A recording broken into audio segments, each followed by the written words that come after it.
vi ele tuari nei afiafi malo soifua malo langi mama tatonu le ua tatou mapu mai falenga pe upo le atunu i fe amanga luenga titi mafaiva i latou safeanga me titi ma faiva le ngata fo ile tatonu fo i onisi o lo fapenana i lungo le ala a ngai mai i latou awala i o latou ainga ya sia fo i whanau o lo whamuli atu tatonu fo i watau whanua whanau sa i a onga le amaloso le atua nei pui nai ma leo inai lo tatou ola le ua saonga le muai le aso i le ngata fo i leo whaamanianga le atua mai le tai au si e pa ia le ne tūlao le afiafi ia tumau pe le atua le vi inga ua o le atua lava whameira whionga pa ia le atua e mulu mau le tai au lo na alofa ta ua te fo i le afiafi o lo whaamaone moni a whionga pa ia le atua awa ana le se no i o wana ia ti tatou te le tue whafsa ngai fo i pe tatou te talia i le nei afiafi le alofa ma le ma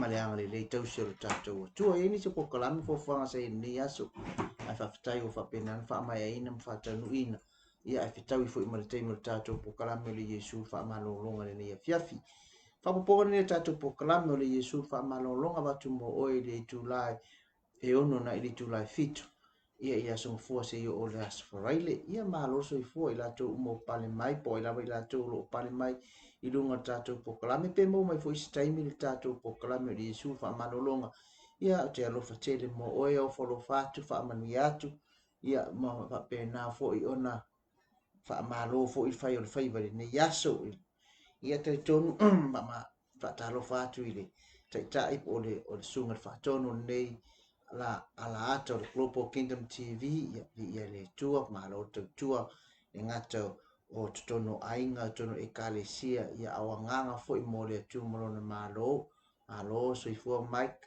ngata i lore no fo yalo ma i falitua ma no fo yalo le ngalo fo fa talo fo so mato tamata ta ia elia pisa tavai ia tonu fa pena ona e o mochinoa po o i America Samoa po lai i America lava i niso fa blave ma niso po kalame ia le to ma fo sia so i tato te mo se feilo inga i le ngata fo ile yo tapenanga fo i mo le camp la fa naule au televou i le asa o le laupama ia nga ia toi le somaliu fatalo foi so matu tama tina alfal ma tama alfal pasta fi wale simhana ile nei tula lo fatu yo falo fatu fa malo ngalu ile nei yaso ali e matena tatu poklame yo le fa pena ona ta ine tatu se talo ngang pa ia lo matu so soan ia matu te wala aulia o te fio mai fa mole o lava e talatalaina o e te whamatalaina o e te whaauina o mātou te ngata o ni mea whai ngaluenga na o na tau tala a ma te tala o mātou ngutu ia o lua nganga e te whisosoane e te whamena e te au maia whi au e te au maia fo i upu i o mātou ngutu e talatalai mātou sa ilinga fo i ma mātou suenga ia o e te ato ai e ala i whaamala malamaina ma le whaalau te leino au a whiong. Pa ia anga lei oe se whaalonglongo mai, pa i oe le tua se pa i whaamanuia i le loto, ia ma mātou mautinoa ai o mātou tatununga ato atoa i lei lava se tasiwa na o Iesu lava, o la mātou wala i mālo o ia e pule mea umalava, pe o le nei po kalame o le Iesu le whaamalolonga, ia oe fo e te pule le mai o lewa na fia inisi o i lava i la tau o lo whapena, o na fia i ni mai ma so se whawhi tauli le ngata o mai o whawhi tauli o lui tau o le olanga ni o oe ai malolo ai o mātou anganga anga le mai so soan mai tātou mo oe whamangalo mātou se whamangalo mātou leanga lo lava toto Iesu amene amene ia via le tua ia tui whatalo whatu se tase lo whapena ona maua mai lunga o penga te whailangi i le whaasoina o le Iesu whaamalolo i tātou po kalame o le Iesu whaamalolonga o unea tata mai ava o lo whapena au ona mo o i le Iesu whaamalolonga. Lo tātou wanga i pere tātou tusu le luka le mta upo e valu o lo whapena tātou whaasolo atua i mata upulea i nisi o whi au manisi o whapena o messages o me whi au o lo whapena au mai ai i whaasolo solo i lea tusi o le o nafi sa tātou tale noa i le i whaamalolo i pere ile pe tulina Yesu o te moni sai le se uso po se uso fo i po se atali i po se il tangata sa fa penana ulutino ine te moni e faisino to tele ta u le ke ono po le ono afe ia au tau tamaloloa ia amen tangata fai mai wale koe ngofo se ai wale koe ngofo se ainga aua wa tele noa po wale eise ofu ai nofo i tunga maue fa pe nalo tatou wola nei e te mitatu te manatu wai wa isolate ka ko matangata wa tatou manatu fo i wale koe eise fa moe moe i le ola nei atala no le lei o se ofu mo le eise lava lava wa out of mind te ngata ai o le tala fai mo fie po se tala fia mo oe ma fai ele atua ko e restore me uma mo oe o ame na ngalue e ke mongi be ngalue e satani man au e ma fai ele atua ko e restore me uma mo oe o fa pe na le man onga fo i mo le nei afiafi o ame uma wa e fa manatu ifo wa le aise fa mo moe ya te oe na le tasi a le tangata pe o le aunga leo le tatu po kolami o Yesu le fa malolonga tasi a le tangata na te mawhaia ona fa maloloina oe mai so se maia o le afo ile malosi o te moni o lo fa penana e ona ngalue mai mata mawhai e ave e seina le mawhau te ngata e leise power po se authority se pule ya Yesu ki viso e mawhai e ona fa maloloina mai o te tau ia te oe o Yesu ke viso o le alo o i o le alo o le atua pe ia na tau tino i le ngutu o le te moni o oe a o Yesu ke viso o le alo o le atua siti di ese e malama le te monolo ia Yesu ke viso le pule tuli ese ai o ia ma le pule fa e uma i le na pule le me o ia i le na pule le fa pe i le te moni awangi ku uluia awangi tulia i mātou li fafa o le fafa le siwinga o le fafa o lo kala noa ai le faalinga i wa fa bua fai mai o le toe le ngata o le toe le ngata o le me o ta pena i le atua mo le faasalanga sa tani mana au sa tani ma te moni mangaluenga le poliuli o i e fa pena o na tu e fa mai o le ko o le pu te le a le ngaka o le pu ke le e fa mai le upu o le toe le ngata longo winga e ka ele mafai ona ngata ele o ye ile wa ai alu lo ele mafai ona ele mafai ona ngata le pule amen o le ka me nai o le sala na po o me no fuanga na o lo fa atali fa sala ai te moni sa tani mana au te moni amen ala fiafini nei fiatale noa ia te oe o le pule ale atua i le oti o le pule a le atua i le oti. Jesus authority over death. E iei le pule a le atua i le oti. Amen. O mea ia i rasa ngafua sa tala noa ai i le pule a le atua i mea le natura. O le ngalu malmatangi.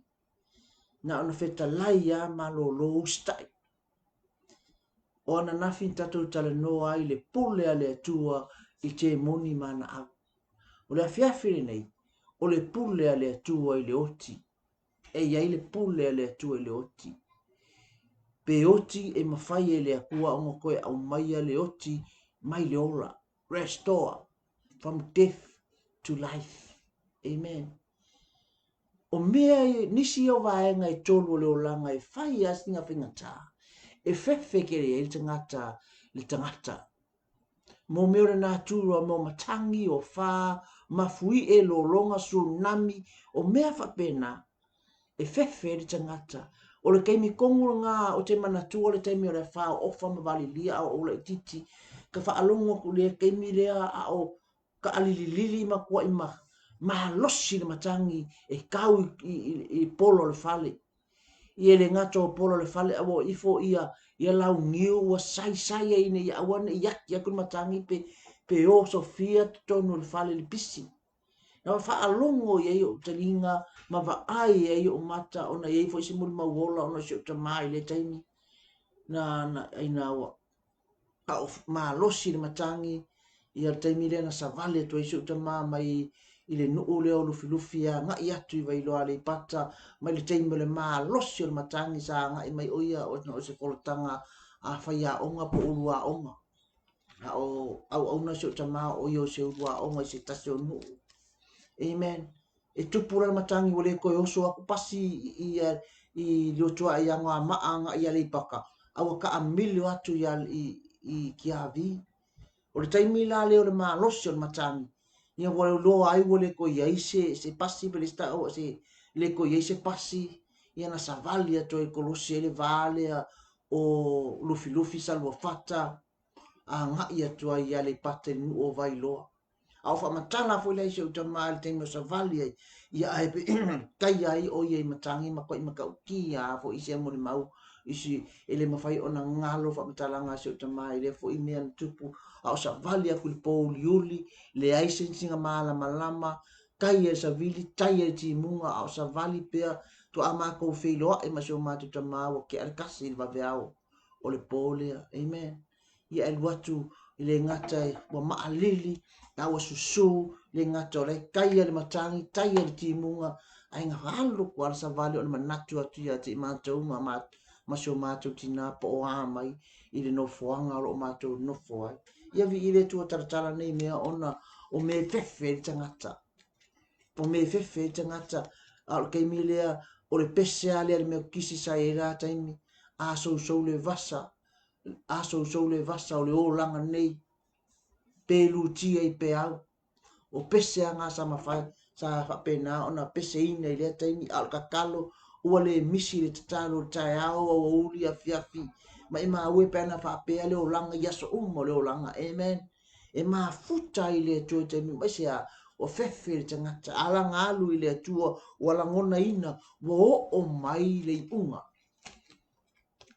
o fefe le tangata amen o me na tu ile mfai tangata na tu ma te e atu e pule ile tua tato vai fo i a o fo me fo i o ke mongi yo istangata wa tua i te moni e sea langa e fefe ke moni o ngai lako ke le loinga i ele malo anga i tongo tangata e mawhai ei ona tulina te moni ono te tonunga sa feola mai o tato matua feola mai o tato tua a e ele malo anga i te moni e pule te moni tangata amen langa i tala tu umatala fa pe tala vau e tali tonu e tangata i ele le malo anga i te tonu o te moni e mawhai ei ona whaia mea te tele amen le ala a saule ke mongi e fefe i tangata onga e fa pe ifu e le ai se malo anga ia te e mawhai ei ona te amen o le mea langa ia lai ona fefe tangata o le fefe tangata i te moni amen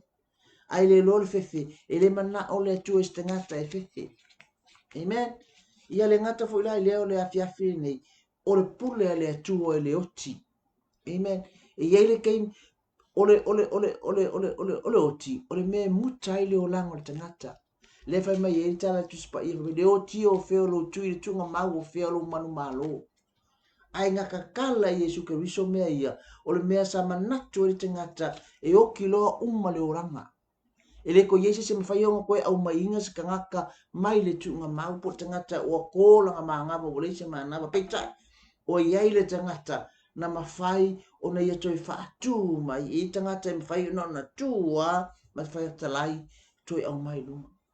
Nga kupu fwoi le whaingenga fau, nga whai e tupu le whaingenga tuai, le anga nga oti le tama le whawhine salfata, ai nga koe whaaku lai e lia. Amen. Ai te lo o ele manusi anga na, o le manusi anga mai le atua, o no o e lia tangata e ti vote, pe pi i longo o langa i le atua. E raa longo i le atua, o le perfecta wha ale atua, o lea la o le mana lea, that same power, sa ia elia, lea kuu e lea, nga sa ia loo ia Yesu ke viso. Amen. Le angala o elia o le au na le atua, o le tangata o le atua, a o Yesu ke viso, o ia o le alo le atua, o le ese esenga na, amen. Ai, that same, kusa le power. Kusa le pawa le fa kula ai o le swafa o le atua o le mana mai le atua o le swafa fo le nga o le mana fo le na that's power that power o le malo si anga le na laenga ia Yesu ke risa fo inga sau mai ia leanga o ia e onga le mana na po le power na po le pule na the authority le authority nga ku e le ku pe ku e Yesu ke risa ia elia nga fa ku la ia le kama le fine woti amen ai sau il tatou tala le fiafi ni rai mo le luka mo tape fast food se o le fast food le lua o le fa fine ia iro amen fast food malua ai fa uma le fast food le iva le lima suma le ono onga o la wo Yesu ono le tala le o la tu ia iro o le pule le sunako la la ku ia iro ia Yesu ki me o la ku fa o to tuli yo na tuli vai ma ai o ia Yesu malo ma lie o ma ko ki nga ina lo o afa fine tasi ale afa fine su lua tau sanga fa mai ko a oti le la wo o mu mo ka nga ka fa lave mai ele fa fine ai oso i fa ko ko fa fine le au te le tina es fu lua tau sanga talu na mau o i ele mai tot mai puna toto bleeding amen o le vala nga a o ku la lo i fora fa i pue e fa suma le lima suma ngai ko fa mai fa o ai na o Yesu o Yesu ile fale o le au no ya iro amen ta oto la le fasuma le tolu le fasuma le valu o le akaku kala no ai tai au fa malo longa o le tinal o le tinale sulu ata sanga o maua o ile ma ile o le ma puna toto ai o le tala le ka ke va ai le fa fine o le fa malo lo ina po le toi fa tu la ina e Yesu o le fa fine o le pule su nako o le afa fino le tamale o iairo amen fa mai le tala le atata wanga fa mai walu iairo o iairo fa le se fa ka wa ku le tala amen o toi foi mai Yesu le ai fa suma fa auto foi wa saure tangata e ngoa iairo o ia foi o le tasi o pule su nako o fa pa ui vai o Yesu mo fa tonga mai ia te ia mali watu ia i lona fale amen e ele mafuanga ngā lai o ngā a mai se kala i kua atore mai o le tasi tangata po o ia iro lo na ingoa o ia o le pule le sunako amen e ele me ke lele ka a mai tu o le upulea le ngata le tau mai o le ingoa o le au na po le ingoa o le pule o le tangata ai au mai ai kua ma le whamatalanga o ia o le pule o le sunako amen ia e mafai e ka ke e langa e tele ia iro fa ta inga e kele mai ava a ele tu sa uma mai ava amen a o ngir ku a inga mai sa mai ava ia e ke ngofo mai ka so po mai ava le e bala au mai amen na ale ka ua mai ava fa po mai ava mai ngos fa ngo ta lele ia pe ka umai se tangata sona character po la se character o sa se me ala ka fa makala ai o ia o asom kiuke o ani ana ngā luenga o anga makafa yoi amen ia pe fengo fia po pe ngata i lea ngā ka mai o le sunga ia Mike Peretta o le whaatono o Global Kingdom langa kele le Mike a fai foi o Mike e leise Mike Tyson kele ko ngā Mike ai mawhai ele ngō le mea le ka o mai i ona identify e pe i lo ai manino ai le tangata lea e ka ua amen ka pe ngā umara le tala le ia iro fa mai o ia iro o io le pule le sunako la le mele ka whai loa mai tau whai loa mai i le mele ka la ngō mai ma ka o mai ai ia iro o le pule le sunako e le se ngaluenga i titire ngaluenga ka maloa lea o le tūlanga kaupule, o ia na te wa aia ngaluenga i tu tonu o le malu. Le ngata o i lātou e whaasolo aku, e whaia ngaluenga, e tu tū le upupea awa o le tō rā po la fionga le atua, le tusi pa ia, le ona tonu sunako, e tala no ai le tō rā o le kusi le atu la fono, ia matusia perfecta, amen, o le scripts, mo ele yai le fe nginga fo amen o kangaka la e ko su na ko la ko nga le ngata la ko ke fa so ina tupe to tono le malu to tono mo le fa le lenga o le malu malu a o sauninga fo i ma o ia e pule me umaia na te fa ngake fa tonunga fo i la to a fai fo e lua kur kangaka fa aya ese se na o tangata lea na te fa tonu ina ma fa sa o ina a onga according ili o nga ili le o ina le tu la fono ma tu sia perfecta a onga i perfectanga i le fainga nga tuai amen ele la ikiki la ngafa po o tiutir kangaka nge ya ilu a kula i foi o i o tanga afika iai o i o tai ia o au pe afika iai langa ai le fa palangi o le arch ole kai mawalunga o se kai mawalunga i to tono sauninga su ile sunako ele la ikiki la pe maulalo tu lango kamalo le i mea tau sauninga religious ngalwen kauloku amen ai lona tanto nunga o i o kai ai le i mafai i longa kulanga mawalunga na yai ona fa malolo ai lona fafine amen ke lo ai kako e fa sei nei tulanga e mawalunga lo tulanga o tangata i te tonu e kalesia i te tonu ngaluenga i te tonu malo mangaluenga o le fenga tā ia na toi sau ilalo amen ki nganga ba ia kurfa Afrika uli e mo o mia e fisoange le skangaka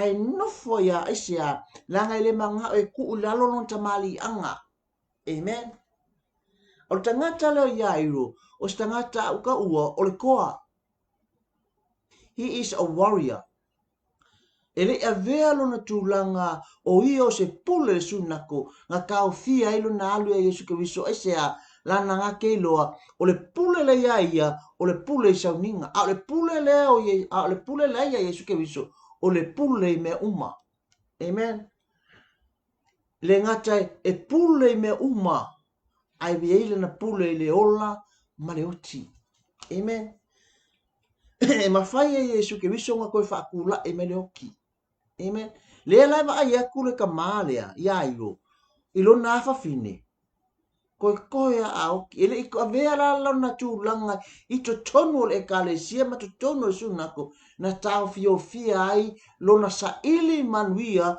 mo lona fafine ke lo le mea ngai alai ona faale tonu nisi o tatou pukalami ma faale tonu nisi o tatou fofuanga faale tonu a tatou whanau o le kako le ka fia o i lalo amen o le kako le fia o i lalo kako o tūlanga ma tō finga le o kako iai o le mawhai ei on tatou manatu ifo e iei le ka ngaka i lunga ko oe e ke musu fo e ke alu ne i loa i fo e ka ngaka amen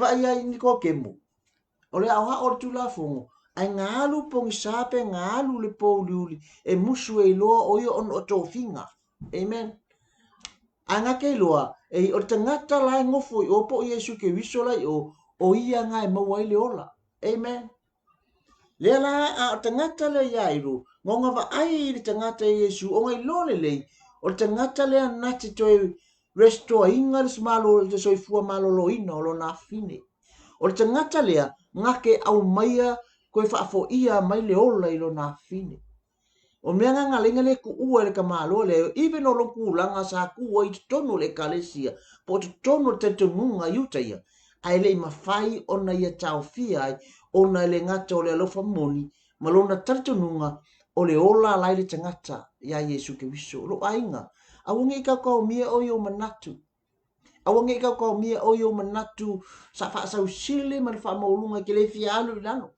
langa fa mai e ifo e awina ifo le tuolo nanga i fa mawala lalo amen e te ele tua ye fa maulunga ai kuinga kulunga nganga ye fa mawa na lalo amen ye vi ele tua o kisinga mainga taua o le tangata ne ya iru e mala malama i laso tanga ma tanga ka ngo ya Yesu Kristo o ia iro o ia o le pule sunaku.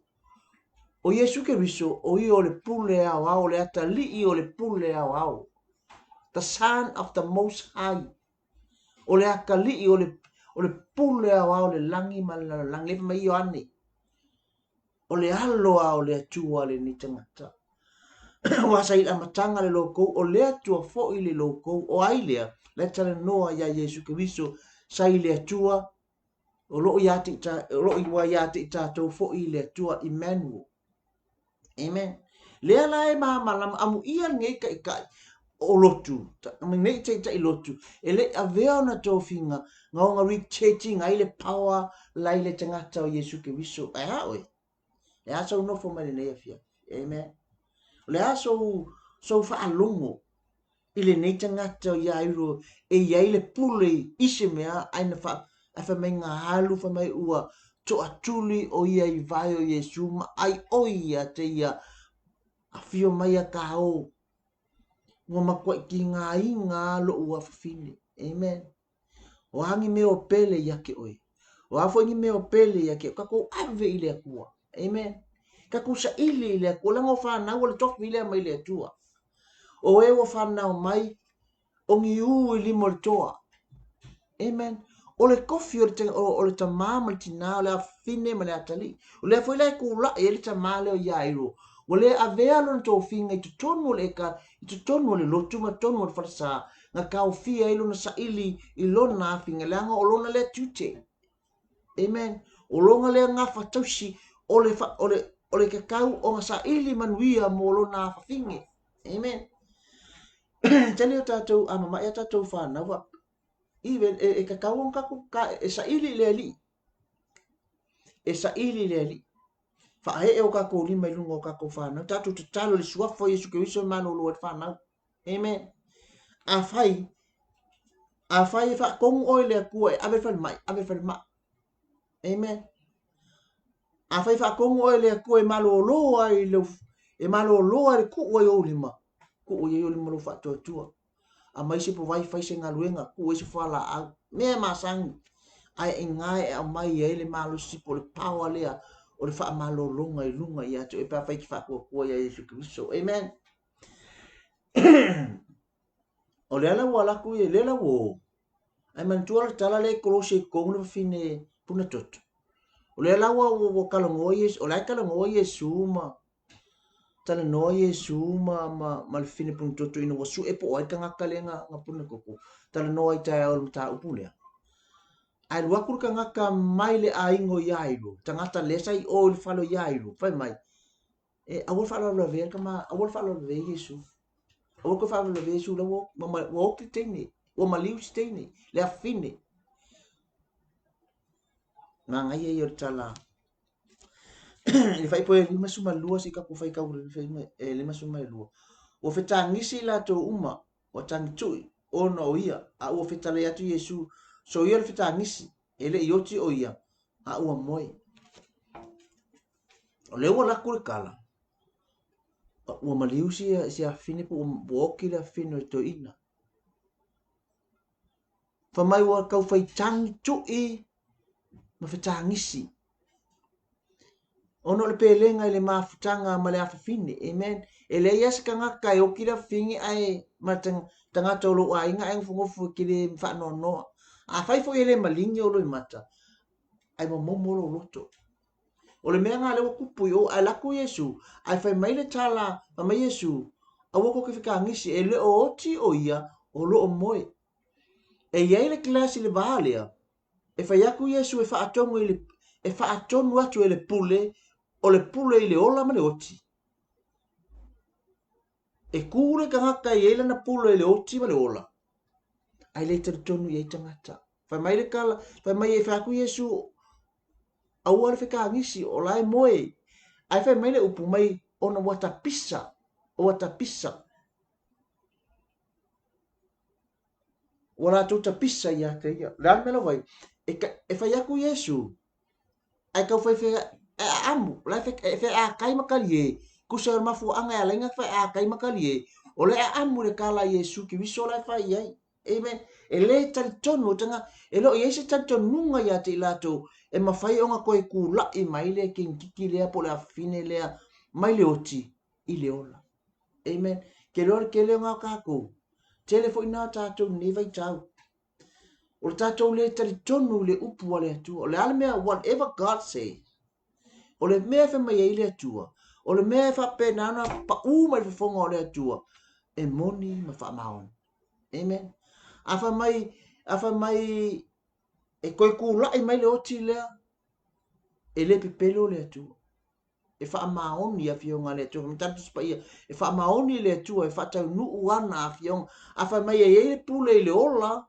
Ma le oti. Me o lalo favor. The power of tongue. Amen. E ki kaukala i le ola i le oti na kulai e mwhainu tūlai e sea.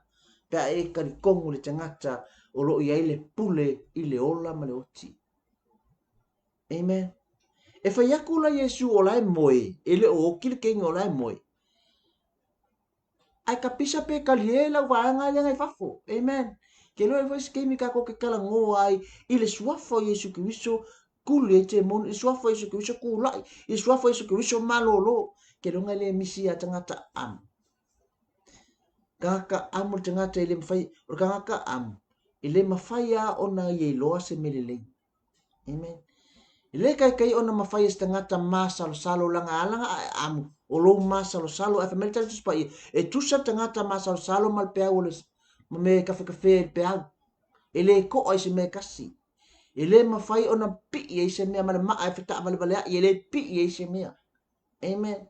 Langa le mea ngai lenga aka le mea ngai lenga o le tari tonu e whakur ka ngaka e ona le pule e aka me ngala ko fitali e kali e langa le upuna le o tapisa o le si o lo no whapalainga le laft aka kali e whaiaku te ngata e ona le pule e ona le pule e le pule kula i ele oki ai kali amen ye vi ele tu awangi e kaku awani e whai oi matangata masalo salo pe afeka lai le tu le ale upe ku le ale me wo fita lai ele au na le tu o e wha alongo i ai mo kako fo ye o lu mai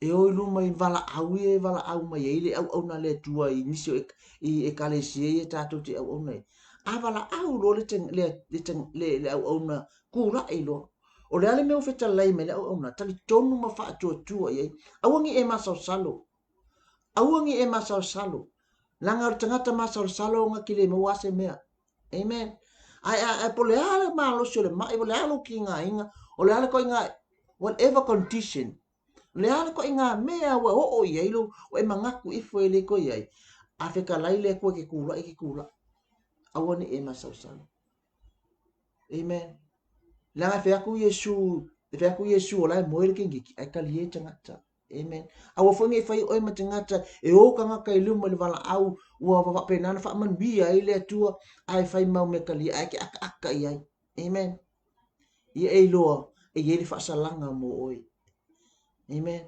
e ye fa salanga mo o tangata le tonu vi ia le tua ke lo oi na ola tu yesu mai inga wo ko petani ba ku mai ko fa sanga o ye faasanga ese mai kalo fai ana fai sai tonu ma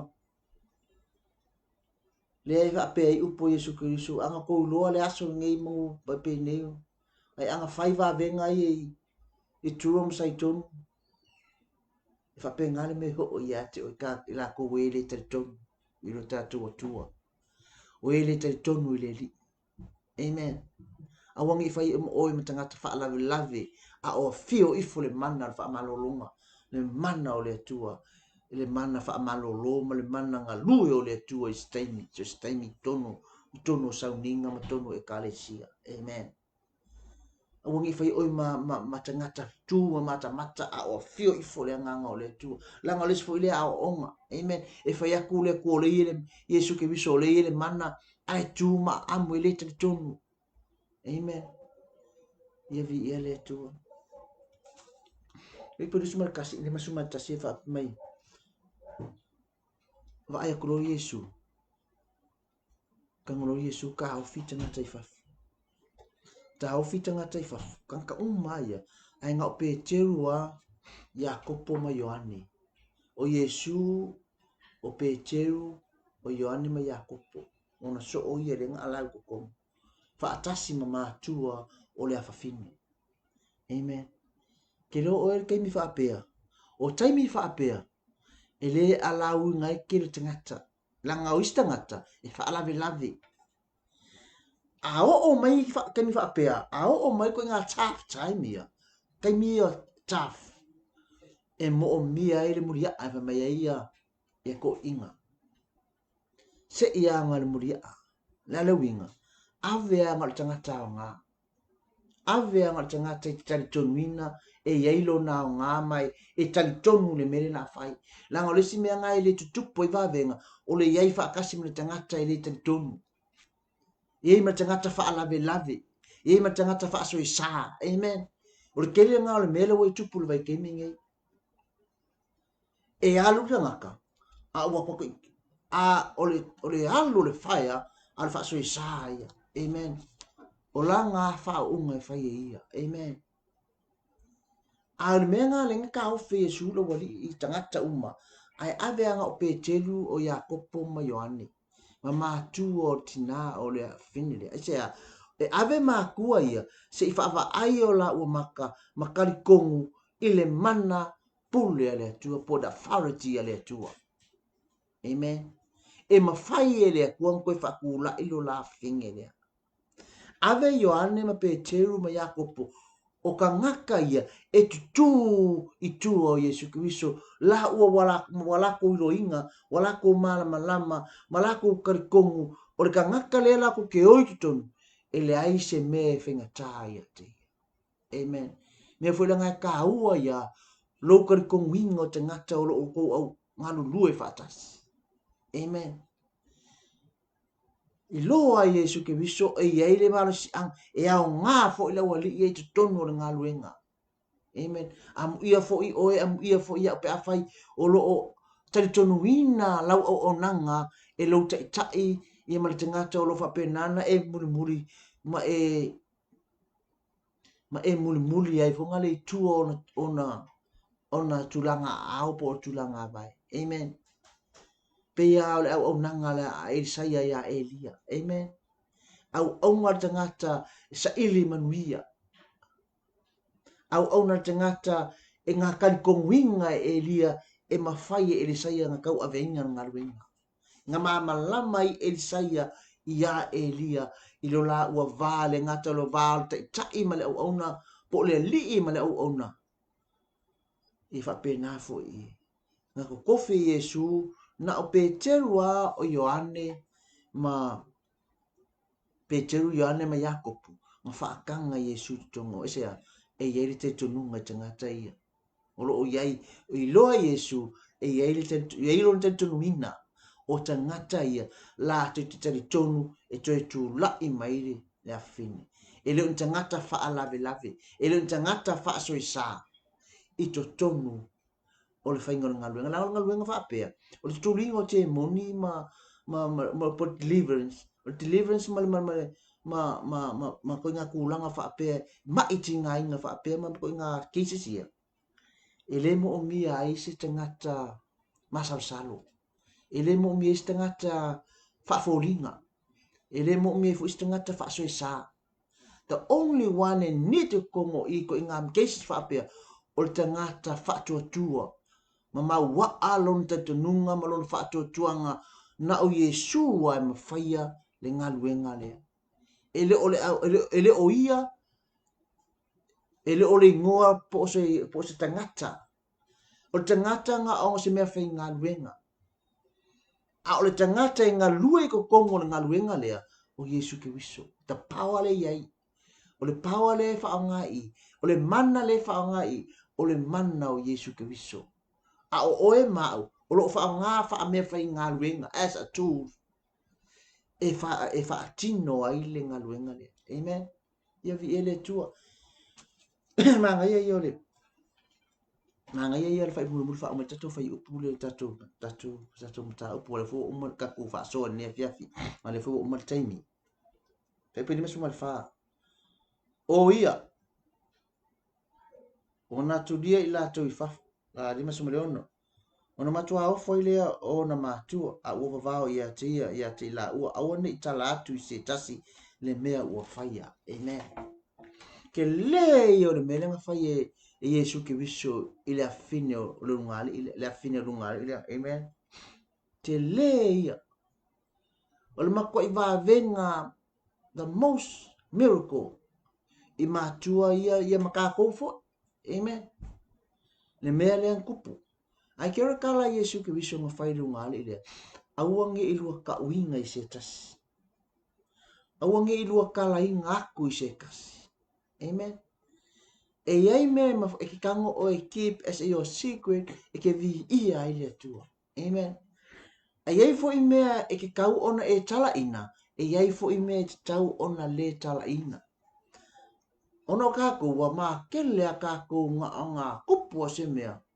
valve yor tala amen langa i eilisia e a ngar tala e a ngar tala e loa kwai ia malako ma malama i le me tupu petai e ai ese ngo me ma fuai ona le tala e ile me e ki kao finga ia ke oi o se vi inga nga mole kua mai a te oi amen ai ei fo ile au nga e ki kala inga kuai pe a faatanga a faakanga ile kua alwe fai amen ai a ka ofi ile kua ka ofi keep it secret ona iai le taua mo oi amen o le kama loa lea o ia o le pule i le sunako e pule i sauninga e malam o nga ia nga ki control inga uma ko kongo o le sunako po le malumal po le fale o le atua amen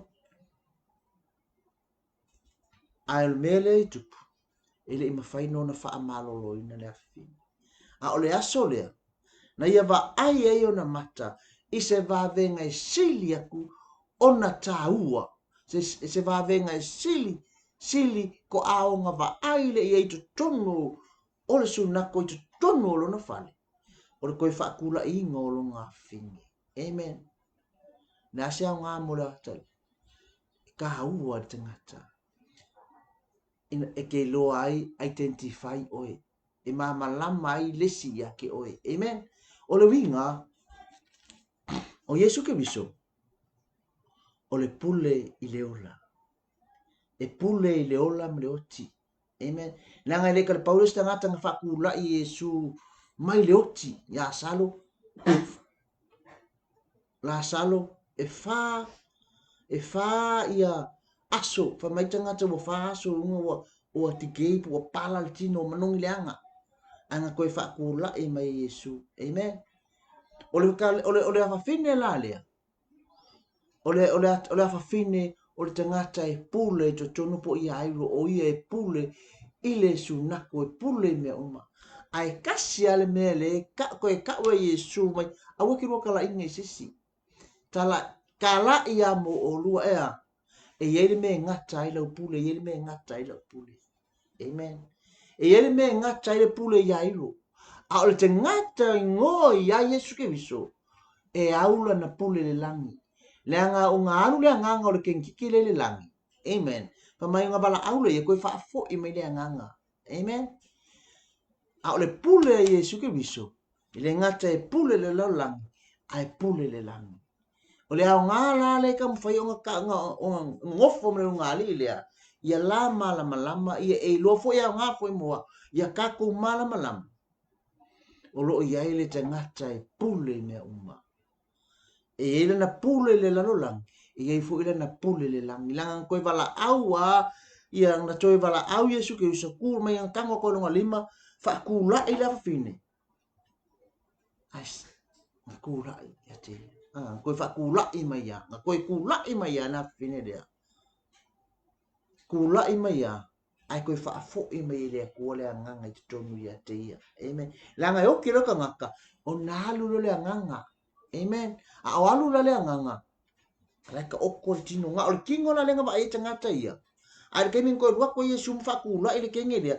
Na ko restore ai ele ku le nganga te tonu ya te o le pule te power the authority ale akua ile oti. Amen. O le akala nga le ka mo mole Yesu ke viso i si nei si nga ali ile ya i ruma so na fale tua. Keep it secret.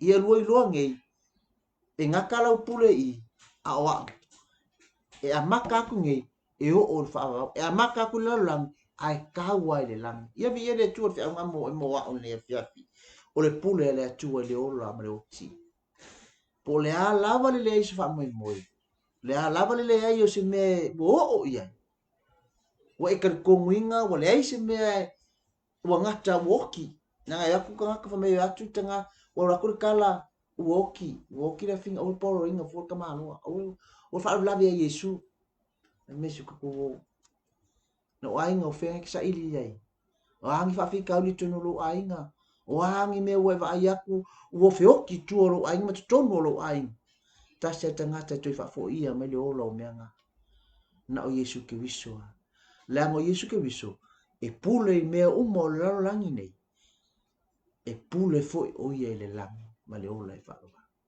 e fa mo ni me le tu ia o pa ia tu le nganga o le tu o Yesu ke wiso fa manolonga fa malolo nganga fa malolo nganga fa malolo tino fa malolo tino o le mana fa malolo le e mafai i on ko restore mai le oti nai le ola ile suafa o Yesu Kristo ile mana fa malolo o Yesu Kristo angale mai o le tua fa pa ia tu pa iane pa i follow nganga ia ti la tu o e na fa longo le nei fe au angale le ma so nyatu ia atasi mai foi oile tua o a se fa sa o a foi fa so ale li ia tupu le mato o fa tu o ia e le ia se me nga nga tai lo pule o lo pule fa o wa o me uma malo lo se lo langi nei o me uma tu fefe ai e o ai lo pule le ma tu te vala ai ia faia lo pule me uma ma ia tangia foi lo pule o mato ola